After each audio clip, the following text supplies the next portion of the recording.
Halo guys, kembali lagi bersama channelku. Kali ini kita akan membahas alur cerita film Slack. Slack adalah film berkisah tentang celana jeans yang bisa membunuh. Sulit dimengerti bukan? Mungkin ada yang menganggap ini adalah film yang konyol, tapi ada juga yang menganggap film ini adalah yang unik. Sutradara yang bernama Elzaki menampilkan adegan pembantaian sadis yang menjadikan sebuah celana jeans sebagai pelaku utamanya. Seperti biasa, aku nggak bosan-bosan mengingatkan kalau ini hanyalah konten full spoiler. Jadi untuk kalian yang memang belum menonton film full movie-nya, saya sarankan agar kalian menonton full movie-nya terlebih dahulu. Karena bagaimanapun juga pengalaman menonton film secara utuh akan jauh lebih baik. Dan inilah alur cerita filmnya.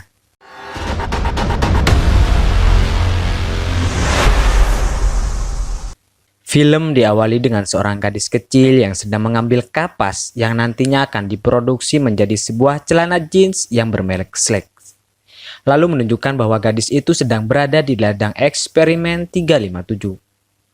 Jeans yang bermerek Slack itu pun akhirnya sampai di sebuah toko yang bernama CCC. Lalu terlihat seorang wanita yang bernama Libby datang untuk menjadi karyawan baru di toko tersebut. Libby diantar oleh salah satu karyawan di sana yang bernama Shruti untuk bertemu dengan atasannya yang bernama Craig. Singkat cerita, Libby ini langsung diterima kerja dan disuruh untuk mulai bekerja pada malam hari ini. Namun sebelum pulang, Libby disuruh untuk bertemu dengan seorang pegawai yang bernama Hunter. Tapi karena Hunter lagi sibuk, Libby akhirnya disuruh menemui Lord. Lord memberitahu bahwa nanti malam, Harold Trenskov atau pendiri CCC akan datang untuk membicarakan launching dari celana jeans Slack ini. Alusin memperlihatkan seorang wanita yang bernama Jima yang telah mencuri salah satu jeans ini yang mana seharusnya tidak boleh ada seorang pun yang memakainya sebelum launching tiba. Hunter yang ingin melaporkan hal ini pun tidak bisa berbuat apa-apa karena diancam olehnya. Saat seluruh staf berkumpul untuk menunggu kehadiran Harold, tiba-tiba saja perut Jima terasa sakit. Ia mengira sakit itu hanyalah karena datang bulan. Tibalah saat Harold Transkov datang untuk memberi semangat dan memotivasi para staf yang juga menyiapkan acara launching produk terbaru mereka yaitu celana jeans Slack.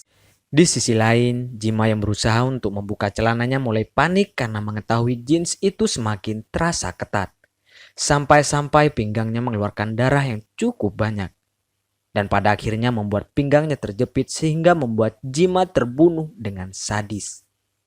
Setelah membuat Jima terbunuh, jeans ini langsung menghisap darah yang berceceran di lantai hingga tidak ada bekas sedikit pun di sana. Juga logo dari jeans itu semakin lama akan berubah menjadi semakin merah jika memakan korban lainnya. Para staf yang masih berkumpul pun tak tahu bahwa Jima terbunuh. Mereka malah dikejutkan dengan kabar kedatangan Peyton Jules, seorang YouTuber terkenal yang akan datang malam ini untuk melihat koleksi baru dari CCC yaitu jeans Slick.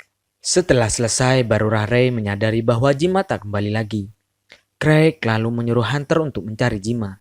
Hunter pun lalu mencari Jima yang tak juga kembali dari toilet. Namun ia tak menemukan Jima di sana. Ia hanya menemukan celana jeans yang bekas dipakai oleh Jima tadi. Karena penasaran dengan jeans Slack yang terkenal itu, Hunter pun tertarik untuk mencobanya. Celana itu juga terlihat sangat menghipnotis orang-orang untuk memakainya. Yang mana setelah dipakai celana psikopat itu akan langsung membunuh korbannya. Dan tentunya Hunter pun menjadi korban dari celana jeans psikopat itu. Karena Hunter yang tak juga kembali maka Craig menyuruh Lord untuk mencarinya. Namun karena banyak pekerjaan yang harus dilakukan, akhirnya Craig menyuruh Libby untuk mencari mereka berdua. Saat sedang mencari di toilet, Libby tak menemukan siapapun di sana. Namun saat ingin kembali tiba-tiba ia dikejutkan dengan rambut yang berada dalam lemari. Dan betapa terkejutnya saat ia melihat jasad Jima yang terbunuh sadis dengan isi perutnya yang keluar. Libby pun segera memanggil Craig. Namun ternyata sikap Craig di luar ekspektasi. Yang mana ternyata Craig menolak untuk melaporkan kejadian ini kepada polisi dengan alasan bahwa ia tak mau membuat acara pembukaan produk baru ini menjadi gagal. Libby juga disuruh untuk tidak membocorkan hal ini ke pegawai lain, karena khawatir mereka akan menjadi ketakutan. Sebenarnya terlihat wajah Libby yang sangat tertekan dan juga ketakutan karena nasib yang dialami oleh Jima. Namun di lain hal, ini adalah hari pertama ia bekerja, karena itu ia juga berusaha untuk melupakan hal ini. Mayat Jima pun akhirnya ditaruh di tong sampah dan dibawa ke ruangan pembuangan agar tak ada yang menemukannya di sana. Lalu Shin berlanjut ke Lords yang ternyata menemukan celana jeans itu di dalam sebuah dus. Yang mana tentu saja semua orang ingin mencoba celana ini bukan? Tanpa lama ia pun pergi ke gudang untuk mencobanya. Dan naas, ia pun menjadi korban celana psikopat itu. Dengan cepat celana ini memotong jari dan kedua tangannya. Dan juga menyayat lehernya dengan sadis yang membuat Lord tewas mengenaskan saat itu juga. Craig yang saat itu kesal pun mencari-cari keberadaan Lord. Yang juga ternyata dari belakang Libby juga sudah mengikutinya. Setibanya di gudang, Craig menemukan sebuah dus yang ternyata isinya adalah potongan-potongan tubuh Lord sehabis menjadi korban dari celana jeans psikopat itu. Libby yang mengetahui hal itu pun sontak panik, memaksa untuk melaporkan hal ini kepada polisi. Nah, karena Craig yang sedang mengincar posisi sebagai pimpinan regional dari CCC, tentu saja ia tak mau membuat acara ini menjadi gagal. Yang mana pada akhirnya ia terpaksa memukul kepala Libby hingga membuatnya pingsan. Tak lama YouTuber terkenal Patron Julius itu pun datang. Ia datang untuk membuat video review dari celana jeans Slack yang terkenal ini. Saat memulai merekam dan memamerkan celana jeans terbaru ini, tiba-tiba saja tanpa disadari celana ini mulai bergerak dan langsung membunuh Patron, dan tentu saja orang-orang yang berada di sana juga menjadi korban dari celana psikopat ini. Craig yang saat itu baru kembali pun kaget saat melihat celana jeans yang sedang minum darah di lantai. Ia pun kembali ke ruangan yang ternyata di sana sudah ada Burke. Burke ini adalah saingannya si Craig nih guys. Jadi mereka berdua ini benar-benar musuhan karena saling merebutkan posisi sebagai pimpinan regional. Nah, saat Burke mau keluar, si Craig ini menahannya. Tapi karena Burke melontarkan kata-kata cacian kepada Craig, akhirnya Craig pun menjadi kesal dan membiarkan Burke untuk menjadi korban selanjutnya dari celana psikopat itu. Ia pun menyaksikan kematian Burke dari monitor CCTV di ruangannya. Lalu Shin berganti ke Shruti yang sedang merapikan baju sambil mendengarkan musik Bollywood. Dan terlihat di belakangnya ada si celana psikopat itu yang sedang asik berjoget. Saat jam istirahat, tiba-tiba Shruti pun pergi untuk makan malam. Dan ternyata celana psikopat itu mengambil tugu boneka manekin untuk digunakan. Kembali ke Libby yang baru saja tersadar dari pingsannya. Ia kaget saat mendapati sebuah video rekaman yang memperlihatkan terbunuhnya para karyawan di sana. Ia juga melihat video saat celana jeans berjoget ketika Shruti mendengarkan musik Bollywood. Libby pun memberitahukan video rekaman itu kepada Shruti dan mereka berdua pun berencana kabur dari sana. Namun naas, seluruh pintu di toko itu sudah terkunci. Mereka berdua lalu pergi ke ruangan Craig. Di sana Libby memutarkan lagu Bollywood agar celana psikopat itu tak membunuh mereka. Libby pun menyuruh Shruti untuk berbicara padanya dengan menggunakan bahasa India. Yang mana ternyata tak disangka bahwa celana psikopat ini dapat menjawab mereka dengan bahasa India. Singkat cerita, ternyata celana psikopat ini itu bernama Kirat. Ia adalah seorang gadis kecil yang berusia 13 tahun yang di awal film kita lihat ya guys. Ternyata saat ia ingin memasukkan kapas ke dalam mesin penggiling, pakaiannya menyangkut dan membuatnya tertarik hingga ia pun tewas tergiling.